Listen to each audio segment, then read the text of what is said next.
space. You're so damn hard to please. We gotta kill this switch. You're from the 70s, but I'm a 90s bitch. I love it. Hello everybody, and welcome back to the Poor Man's Chemist. You redneck lunatic bastard! In this video, we are going to be continuing our trek through organic chemistry, and we are going to wrap up Chapter 3. Pain! I don't know that we're going to be able to get into Chapter 4. Chapter 3 still has a lot to go through, and as I've gone through and done many takes trying to film this shit, it's gotten longer and longer as I've gone, just because there's so much stuff to talk about. This lesson will start really tying things together for everything that we've looked at thus far. So I hope you've watched all of the previous videos, because you're going to need them. As usual, make my normal appeal for donations here. Please, sir, I want some more. This project is 100% supported by viewer donations. Basically, donations give me time off of my shit job so that I can sit here and work on making these videos. They may seem edited very simply, but they actually take a fair bit of time to make, just because I'm never happy with the first few versions of it, and every time I will start editing one, I'll be like, fuck, I could have explained this better, I could have explained that better, and so it ends up taking a fair amount of time to do these. So there are links in the description if you would like to contribute anything to supporting this project. No donation is too small or too large. So anyway, with that out of the way, let's get into it. So, picking it up at 3.10e, the strength of phenols as acids. Now this is actually pretty interesting here. So you see cyclohexanol, where it was just a regular old sp3 hybridized carbon chain that's been closed in on itself to form a ring. That's really it. All of these carbons are sp3 hybridized. There's no double bond action. There's no delocalization. It's exactly what it looks like. Phenol, on the other hand, we have an OH stuck to a benzene ring. All of these carbons are sp2 hybridized, as we've learned before. And as we've learned before, sp2 hybridized carbons are effectively more electronegative than sp3 hybridized carbons. Now, you see the pKa's for these two compounds. Cyclohexanol is 18. Phenol is 9.89. And remember, pKa is a logarithmic scale, so phenol isn't twice as acidic as cyclohexanol. It's more like 126 million times as acidic as cyclohexanol. Now, that doesn't make phenol a strong acid. Acetic acid has a pKa of 4.76, which makes it something like 100,000-ish times a stronger acid than phenol. So phenol is not a strong acid, but compared to cyclohexanol, it is wildly acidic. Now, why is this so? Is it just the sp3 hybridized carbons pulling more electron density towards this ring? Well, a little bit, but more so, it's down to resonance. So, let's take a look here. Resonance structures for phenol. Alright. 1A and 1B are just essentially equivalent structures, just showing you that the three double bonds are delocalized across this ring, because it's fucking benzene. You already knew that. And you can see we can have a situation where a lone pair from the oxygen will come down, form a pi bond between this oxygen and this carbon, and the pi bonding electron pair that's forming one of... Remember, we know these localized double bonds don't really exist, and yet, if we draw them like this and draw resonance structures using these, we end up with something that matches up with reality. So, it's very useful, although, you know, you shouldn't think of this as, well, think of it like this for now. It makes it easier. So anyway, we formed a pi bond here, and now we have an extra electron on this carbon, so it's negatively charged. Is this situation stable? Fuck no, you just created charge separation. Of course it's not fucking stable. But that negative charge can be delocalized across 3 carbons in the benzene ring. Note that it is only these 3 carbons. It is never these 3. And if you were to examine the resonance hybrid of phenol, the in real life molecule, you would find that the oxygen has a partial positive charge, and these 3 carbons bear a partial negative charge. But these 3 carbons do not. The plot thickens here. So again, resonance contributors, not real, but we can make valid predictions using them. The universe is fucking weird, okay? Now, we know that oxygen is already an extremely electronegative element. Second most electronegative element in the universe. Well, if it's got a positive charge on it, it's going to really be pulling electron density towards itself to alleviate that positive charge. Because remember, oxygen does not like having a positive charge, okay? It doesn't do that cation shit, alright? So, it doesn't like to anyway. It will. You just got to get it drunk enough. Don't let it tell you that it never does. So, this bond is already polarized. This hydrogen already has a partial positive charge. And now this oxygen's got a partial positive charge on it because 3 of the 5 fucking resonance contributors have a partial positive charge on oxygen. Well, this hydrogen's not going to want to be hanging out with this cationic motherfucker. It's going to want to split. So, that contributes to making phenol much more acidic than you would get than cyclohexanol. Now, an alternative explanation for the greater acidity of phenol relative to cyclohexanol can be based on similar resonance structures for the phenoxide ion, which it tells you, unlike in structures through 2 through 4, doesn't have charge separation. But then they very unhelpfully don't give you the resonance structures for phenoxide ion. So I went and found those fuckers, and we're going to take a look at them in just a second. And you come down here, notice this question.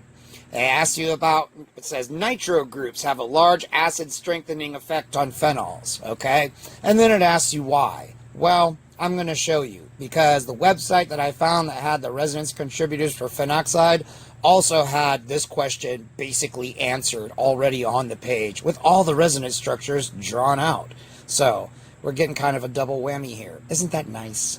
Alright, you can see on the top of the screen, we have the 4 resonance contributors for the phenoxide ion.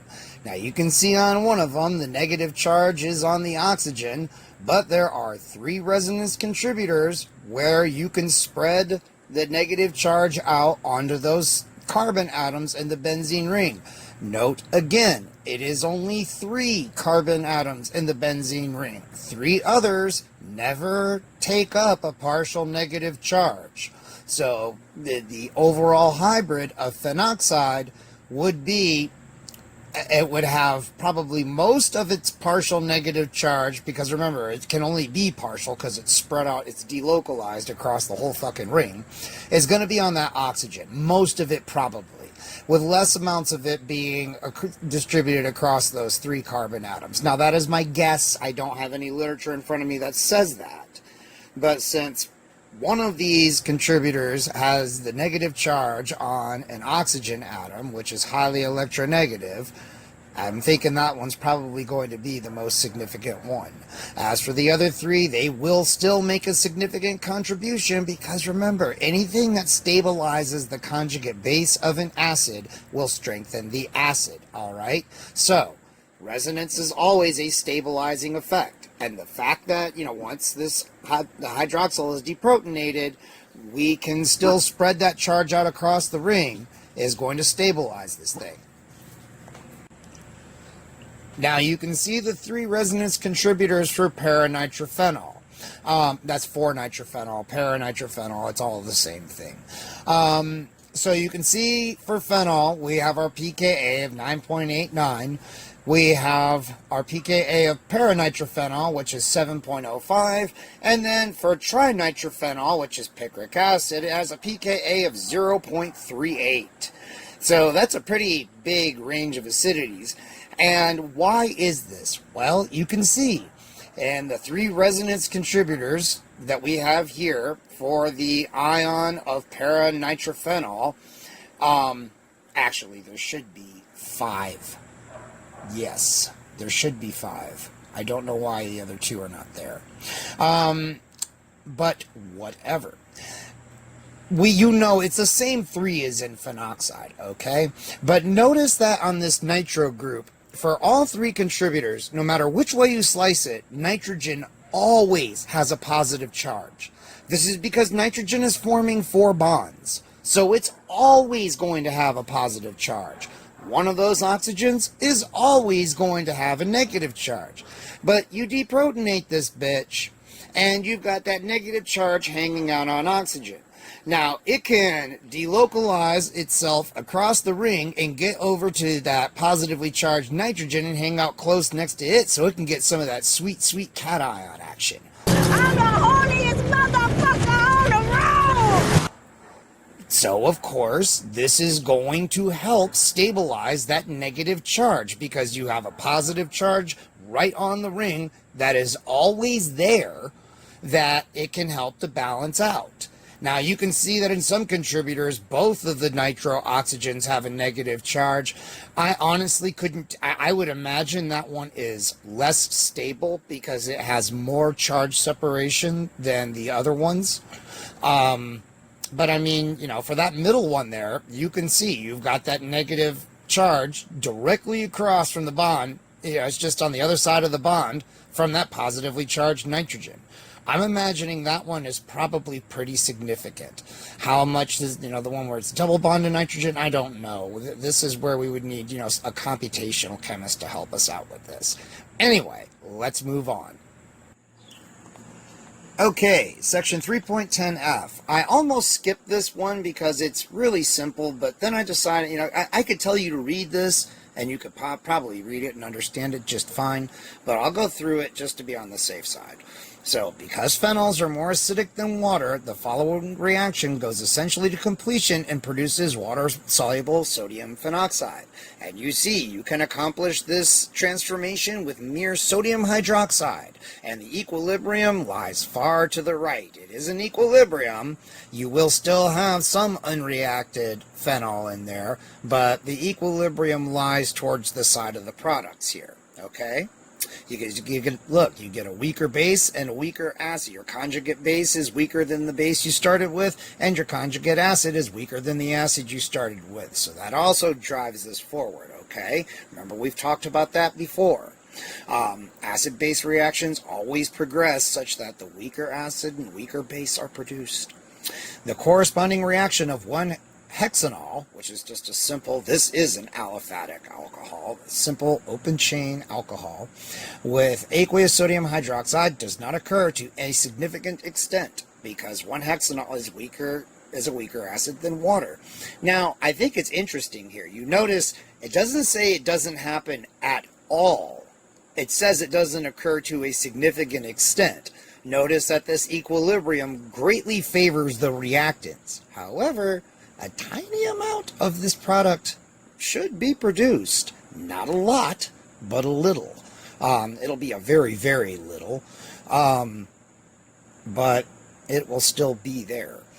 Let's see. The fact that phenols dissolve in aqueous sodium hydroxide, whereas most alcohols with 6 carbon atoms or more do not, because remember, alcohols that have fewer can be miscible with water in some or all proportions, gives us a convenient means for distinguishing and separating phenols from most alcohols. And it tells you here, alcohols with 5 carbon atoms or fewer are quite soluble in water. Some are infinitely so. That just means that you can combine this alcohol and the water in any proportion, and they are miscible. That's it. And so they dissolve in aqueous sodium hydroxide, even though they are not converted to sodium alkoxides in appreciable amounts. Okay?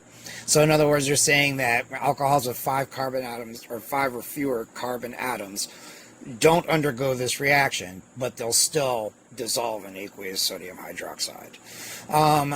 Most phenols, however, are not soluble in aqueous sodium bicarbonate, but carboxylic acids are soluble. Thus, aqueous sodium bicarbonate provides a method for distinguishing and separating most phenols from carboxylic acids.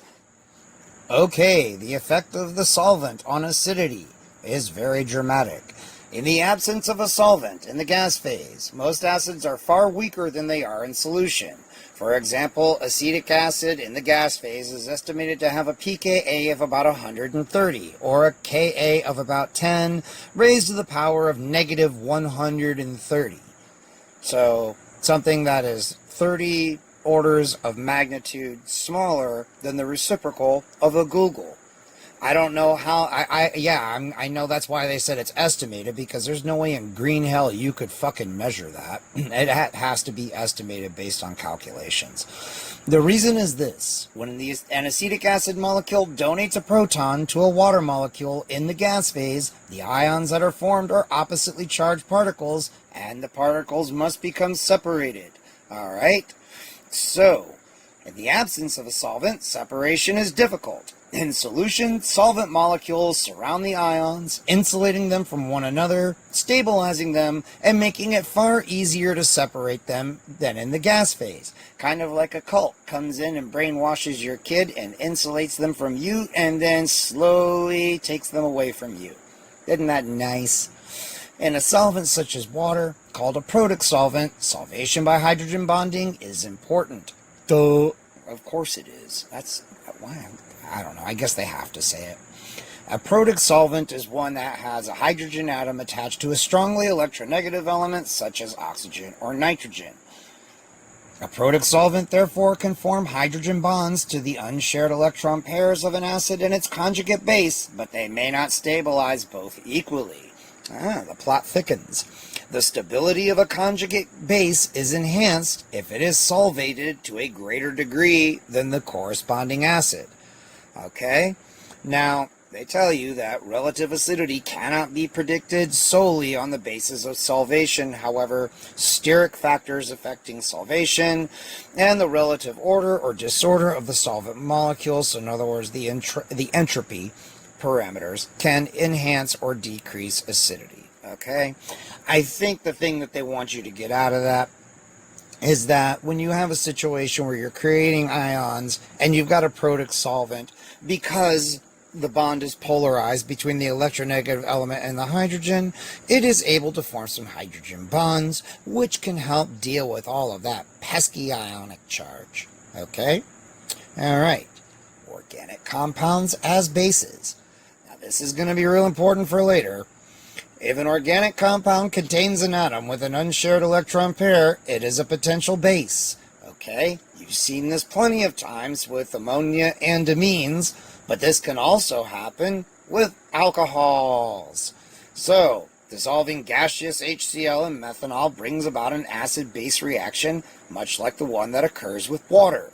So, methanol reacts with HCl to produce a methyl oxonium ion. It's just a protonated alcohol, which is probably how you'll hear me refer to it most of the time. The conjugate acid of the alcohol is called a protonated alcohol, although more formally it is called an alkyl oxonium ion, or simply an oxonium ion. Put that in your notes. All nomenclature, you want to put that shit in your notes, because it'll be useful later.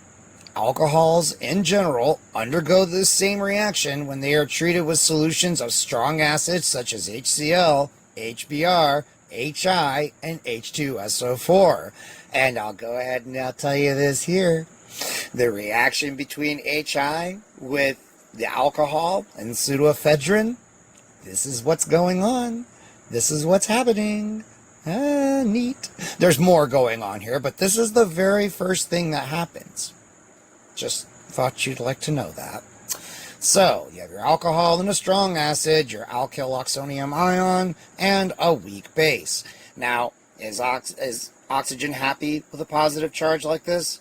Especially one that it can't do anything about? No. No, it is not. But you can get this reaction to happen. I mean, think about it. This is just monoalkylated hydronium ion.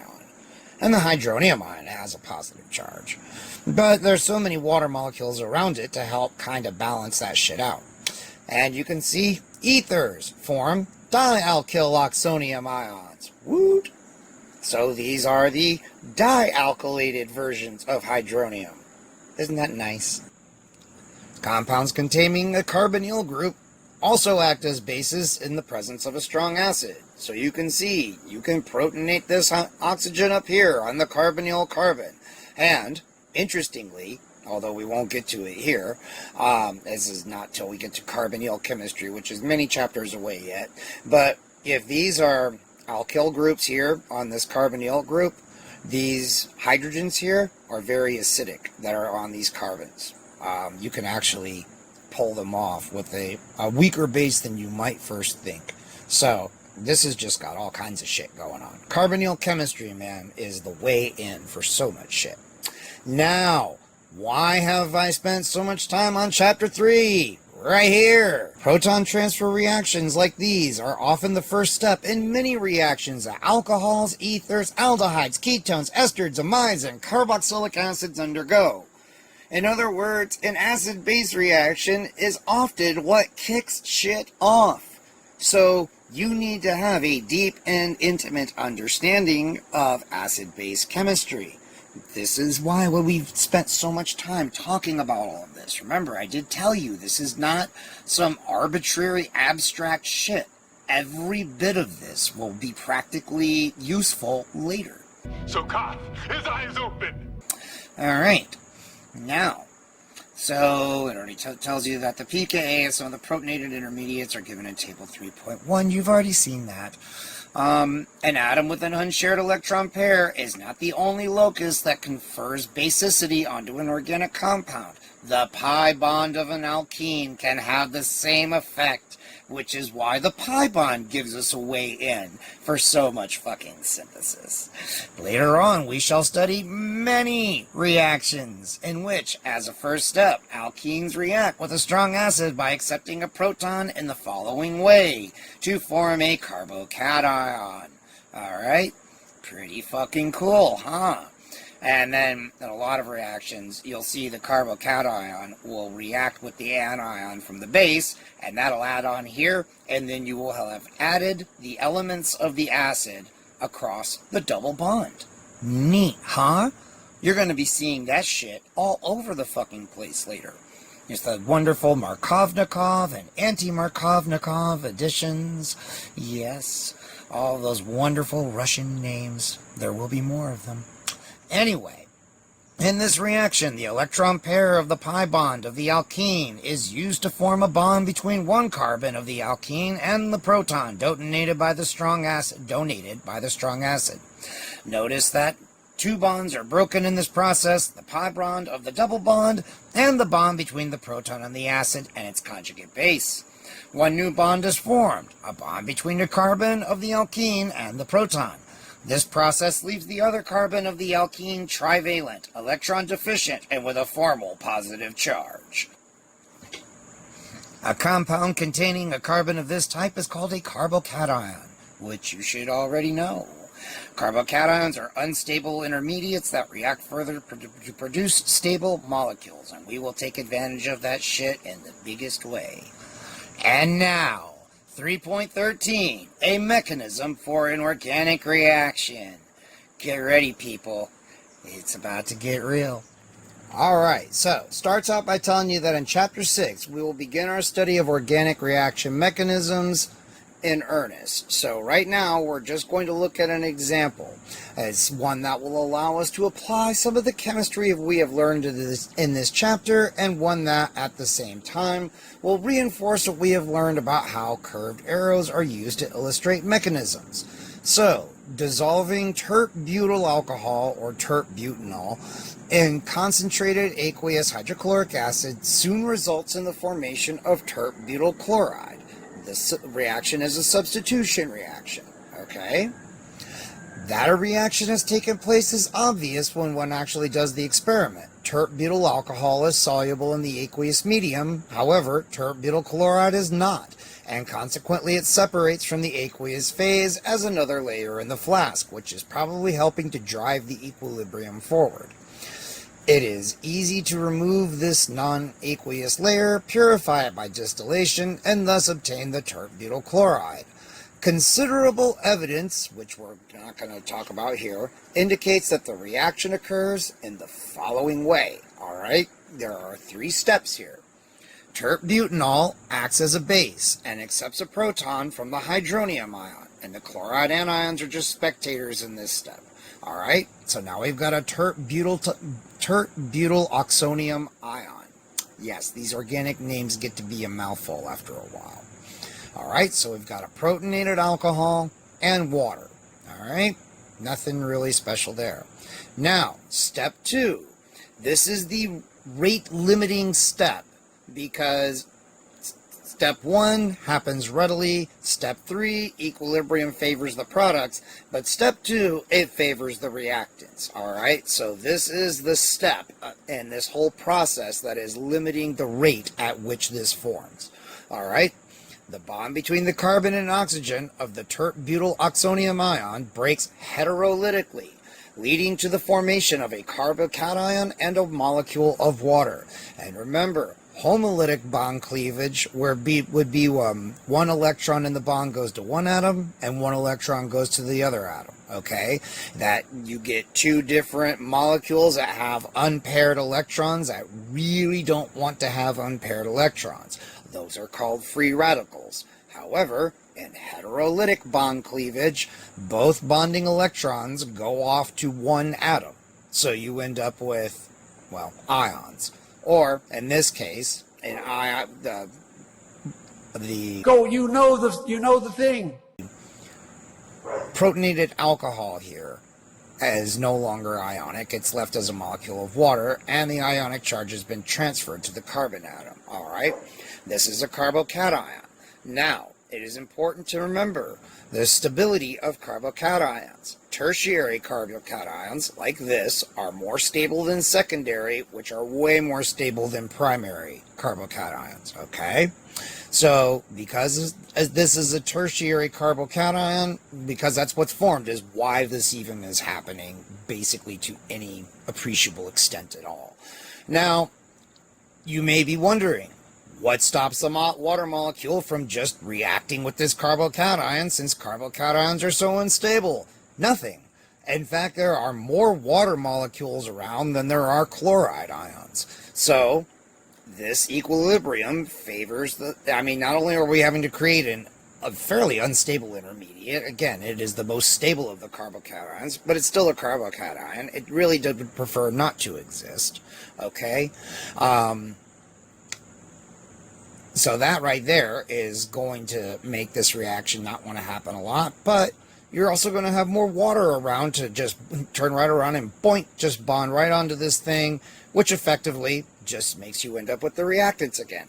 But every now and again, a chloride ion will be right here, because remember, in a liquid, things are almost touching each other. Okay, so every so often you'll have a chloride ion that just by random chance happens to be right in the right spot, and before water can react with this, it donates some lone pair electron and shear, and it forms the bond.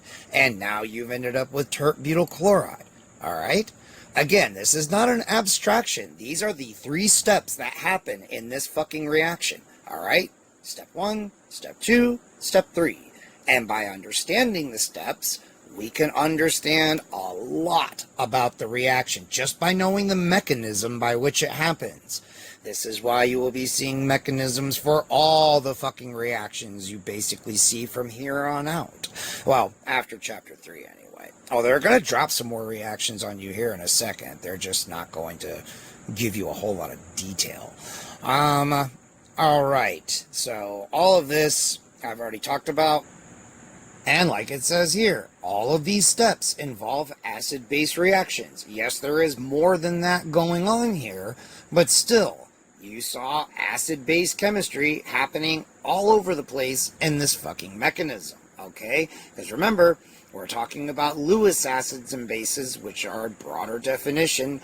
A carbocation is a Lewis acid, and chloride ions are Lewis bases. Alright? Stuff is going to be really, really important. Now, acids and bases in non-aqueous solutions. If you were to add sodium amide to water in an attempt to carry out a reaction using the amide ion, which is a very powerful base, the following reaction would take place immediately. You would end up with the weaker base, which was hydroxide, and the weaker acid, which was ammonia. Alright, the amide ion would react with water to produce a solution containing hydroxide ion and ammonia. This example illustrates what is called the leveling effect of the solvent. Water, the solvent here, donates a proton to any base stronger than a hydroxide ion. Therefore, it is not possible to use a base stronger than hydroxide ion in aqueous solution. Very important. We can use bases stronger than a hydroxide ion, however, if we choose solvents that are weaker acids than water. We can use the amide ion in a solvent such as hexane, diethyl ether, or liquid ammonia. Alright? Hexane and diethyl ether are very weak acids. We generally don't think of them as acids. That's correct. I never do. And therefore, they will not donate a proton even to the strong base amide. And if liquid ammonia reacts with amide, the products are the same as the reactants. No net acid-base reaction occurs. That's really important. That's why you can get stable amide ion in liquid ammonia. Is the amide ion reacting with ammonia? Yeah, but if it does, it just makes more amide ion and ammonia. Nothing has changed. The net effect is that nothing has changed. All right? This is a very important trick to know, okay? If you have alkoxide ions in an alcohol solution, they're going to be stable because what's the only thing they can do is react with alcohols to produce other alkoxide ions. See how this works? This is a trick you will be seeing over and over again. So, we can, for example, convert ethine to its conjugate base, a carbanion, by treating it with sodium amide in liquid ammonia. So you can deprotonate acetylene in liquid ammonia with sodium amide or any other alkali amide species. Most terminal alkynes, these are alkynes with a proton attached to a triply bonded carbon. In other words, a terminal alkyne means that you have some carbon chain and it terminates with an alkyne. So it's going to be an alkyl group on one side and a proton on the other. So most terminal alkynes have pKa values of about 25. Therefore, all react with sodium amide in liquid ammonia in the same way that ethine does. The general reaction is this. Again, all of this is giving us a whole lot of fucking synthetic power here, okay? If we can create these carbocations and carbanions and use them in some acid-base chemistry, we can, like, do some carbon-carbon bond formation, which means we are making shit happen, man. We can change functional groups. We can do all manners of shit to it. So, this is where it starts getting really useful and also kind of complex. Alcohols. So this is just telling you what I just told you about alkoxide ions in alcohols. Deprotonate an alcohol, so long as it's in an alcohol solvent, it can't do anything except react with alcohol to make more alkoxide. Let's see. You see, this is true with ethanol and with t-butanol. Isn't that neat? This is a really neat fucking trick, right? Although the carbon-lithium bond of an alkyllithium has covalent character, it is polarized so as to make the carbon negative. Now, alkyllithiums are fucking incredibly useful things. Alkyllithium reagents react as though they contained an alkanide ion, which is basically just a carbon ion. And, being the conjugate bases of alkanes, alkanide ions are the strongest bases that we shall encounter. In other words, these alkyllithiums are incredibly fucking powerful bases. They're super bases. So, yeah. Now you're going to love this part. Ethyl lithium, for example, acts as though it contains an ethanide carbanion. It reacts with ethine in the following way. So you can see it deprotonates it because it's simple acid-base chemistry. Alkyl lithiums can be easily prepared by allowing an alkyl bromide to react with lithium metal in an ether solvent such as diethyl ether. Note, not alkyl chloride, not alkyl iodide, alkyl bromide. Alkyl bromides are some of the most fucking useful synthetic compounds you can imagine. And if you live in a country where bromine is illegal, I almost could guarantee you that's probably one of the reasons why, is because alkyl bromides are like one of the major keys to the kingdom of synthesis, okay? We're going to get into this in a very big way later. But right here, you have an alkyl bromide Fuck, you can make alkyllithiums pretty simply in your backyard, so long as you do it under dry atmosphere, okay? Cannot have any water anywhere in this system at all. Your ether has to be fucking drier than anything you can fucking imagine. Drier than the driest desert. You better dry that shit with some hardcore fucking desiccants. But yes, potentially, if you put your mind to it and get some inert gas, alkyllithiums can be yours, kids. Because, I mean, you see me do stuff on this channel that would give you almost everything you needed for all of this. So, just saying. Anywho, moving on. You kids behave yourselves out there. Acid-base reactions and the synthesis of deuterium and tritium labeled compounds. Now, I don't know about you guys, but here in the States, you can get heavy water. It's expensive, but I think it's about, what is it? I can't remember. I'm sure the prices changed since the government decided to make money printer go burr, but whatever. So yeah, it is, if you're willing to spend the money, it can be yours. Tritium, unfortunately, is harder to get because the government doesn't let you have any fucking fun, but whatever. I mean, come on, it's tritium. It'll rise into space. It's fucking fine, honestly. So it's a little beta emission. It's a little fry your lung tissue. That's, you know, you're going to make an omelet. You're going to break some fucking eggs. It's just the way it is.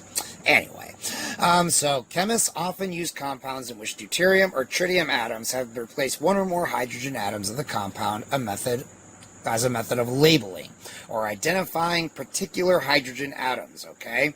Not only does it change the mass, but it actually changes the chemistry too. When you replace hydrogen with deuterium or tritium, the reactivity of that particular carbon, hydrogen, or deuterium or tritium, it slows down. So if you have a reactive site where you have like a carbon-hydrogen bond that's doing something, carbon-hydrogen is going to react the fastest. Carbon-deuterium will react slower, and carbon-tritium will react the slowest. This is called the kinetic isotope effect. And it's very noticeable with hydrogen because deuterium is almost 2 times as heavy as protium, which is what you call just regular hydrogen. And tritium is 3 times heavier than it. Whereas if you go with something like, you know, phosphorus or sulfur or even something like oxygen, the difference between the isotopes, the masses, is smaller, okay? It's not such a dramatic difference. Like oxygen, I think 16 versus 18 is not a huge difference, relatively speaking, as it is between protium, deuterium, and tritium. Also, you can, and this is how you can track where individual hydrogen atoms are going.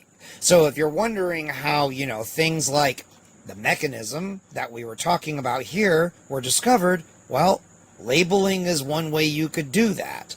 Now, how can you label compounds? Well, you could take your alkyl bromide, create an alkyllithium, react that with D2O or T2O in hexane, and oh look, you've got your deuterated or tritiated organic compound. Isn't that neat? And what's more, you know exactly where that fucking deuterium or tritium atom is, which allows you to do all kinds of other stuff. If the molecule is cleaved, you can look and see, did the deuterated portion end up in the product, in this product A or product B? This can give you clues as to what mechanism must have happened. Also, you see this deuterated compounds. You see them most commonly aside from these other applications, but I think that your average chemistry student will probably have seen them in doing NMR analysis, because in NMR you get signals off of protium atoms, so just regular old hydrogen, but you do not off of deuterium. We will get into the why of that later on down the road when we discuss NMR. And I've had a chance to review the material because off the top of my head, I couldn't even fucking tell you. I don't remember. I haven't worked with NMR very much in my career. But still, deuterated solvents like deuterated chloroform, you see those as solvents for NMR a lot. So these deuterated compounds do come up in more than just, when you're trying to figure out mechanisms. They have other uses as well. So the ability to make deuterated compounds, especially, or tritiated if you're one of those lucky fuckers that has access to tritium, is a very handy trick to have. And that, boys and girls, concludes Chapter 3. We did it. We got through it. All right. So, we've covered a fuck ton of material. And the next one, we're going to pick it up with Chapter 4, where we will talk about conformations, that is, the 3D shapes of organic molecules, because this is important. You need to know that. That's actually really important. Everything is. And we are going to start getting into the real nitty-gritty of IUPAC nomenclature. Start laying the fundamental rules down so that you guys will start understanding a lot more of this organic chemical jargon, especially when it comes to like naming compounds. Oh, and somebody told me that I was mispronouncing the word nomenclature. I've never heard it said any other way. Please enlighten me as to what the correct pronunciation for this word is. I would very much like to know. Anyway, I don't know. Is that one of those like British English versus American English things? I have no idea. Anywho, if you like this video, give it a thumbs up, and if you didn't like it, well, you might have an aversion to hard work. Subscribe, comment, share the video, please donate some money, and until the next one, you guys, I will see you later.